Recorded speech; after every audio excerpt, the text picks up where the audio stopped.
I welcome views, and different stakeholders have different priorities about what is their expectation. And I think different groups is entitled to give that feedback. So, as a member of the cabinet, I don't look at feedback negatively. Of course, we have to do what we think is the most harmonized way in order to do reforms. And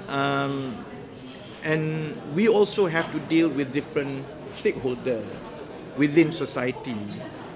If there is anything that we have learned from the first tenure of PH in 2018 to 2022, first, sequencing of reform is very important.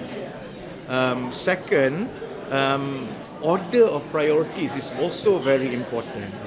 So we have to balance between government programs that manage the cost of living and economic growth and wage growth with, for example, structural reforms in the perspective of human rights, legal reform, and so on.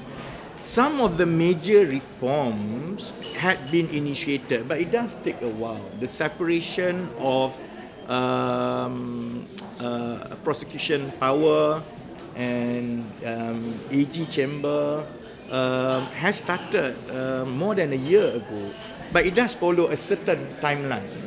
So I feel like so far the cabinet's attitude is to take all this feedback positively.